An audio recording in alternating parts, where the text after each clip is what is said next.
This is Michael with Buffalo Finances. I took a break from doing some tax work and I decided I was going to use that time to go to Reddit and read some stuff about small businesses. I'm part of a lot of small business groups and I saw something interesting I figured I'd share with you. So here we go. Let me pull up the information. So this nice gentleman who will remain anonymous said, "I just discovered some shady financial ongoings in my business, dot, dot, dot."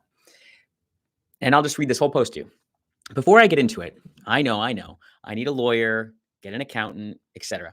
I know that's the good advice and all. Maybe I just need to vent.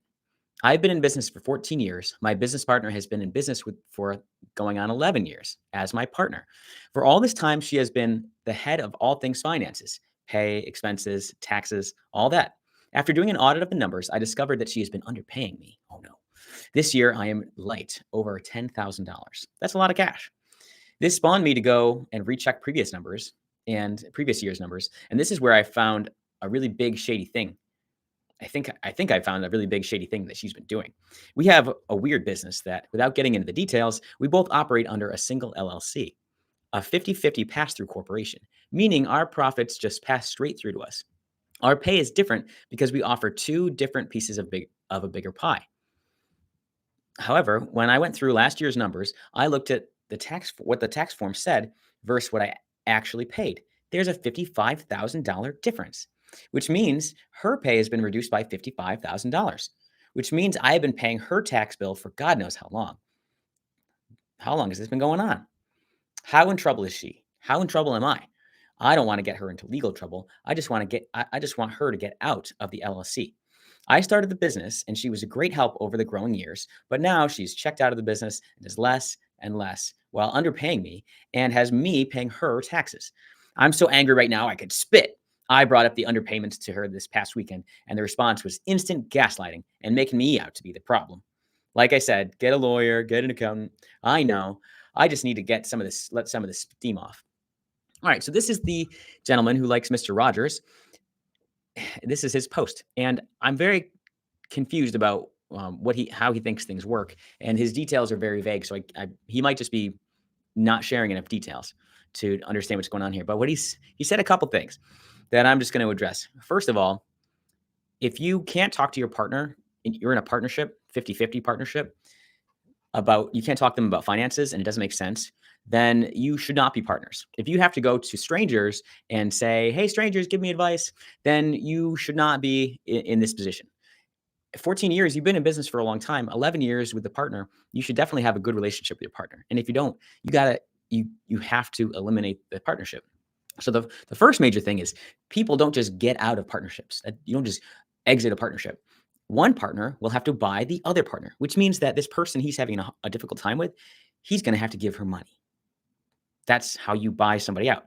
If she owns 50% of the company, and let's say it's worth $1 million, you have to give her $500,000. There's lots of ways to do that. You can do it over time. You can do it with some bartering. You can switch her to a contractor and that kind of thing. Lots of solutions to that problem, but it is a problem, and it should have been dealt with the partnership agreement that got set up 11 years ago when the other person came into the partnership, when this lady came into his partnership. And that's the first major issue. The second issue is this guy does not understand how taxes work. Unless there's something that's a really important detail he's leaving out here, he does not understand how taxes work. He's delegated this to or handed this off to the other partner because he clearly doesn't like this thing. And this is rereading something he said. Last year, when I went through the numbers, I looked at what my tax form said and our profits, what my tax form said I made versus how much I was actually paid. And there is a $55,000 difference. Okay, I'm a certified public accountant. The amount of profits your business made and how much profit was assigned to you and the amount that the business paid you as a distribution, they're never going to be the same. It's really, really, really hard to make those things the same because that would mean that as soon as you made $1 as profit, you paid it to yourself. That's crazy. So with real numbers, if the business let's say the business made $1 million and therefore $500,000 is your earnings, like that's how much profit the company made. That's how much you're taxed on. If you have $445,000 distributed to you, that's the number you've been distributed. That has nothing to do with how much you get taxed. It has nothing to do with it at all. Nothing. So he is comparing how much money he received to how much money he got taxed on. And there's just no relationship there. They should be kind of close, you would think, if you're distributing profits on a regular basis, but they're not going to match. Okay. So that is something that I figured everyone has to learn in the business world. Partnerships are very, very complicated because it's hard to make everything fair. That's exactly what's going on here. This gentleman thinks things are not fair, and I feel bad for him. So I hope that he can get out of it. If Mr. Rogers ever finds me and I can assist him, I'm happy to assist him.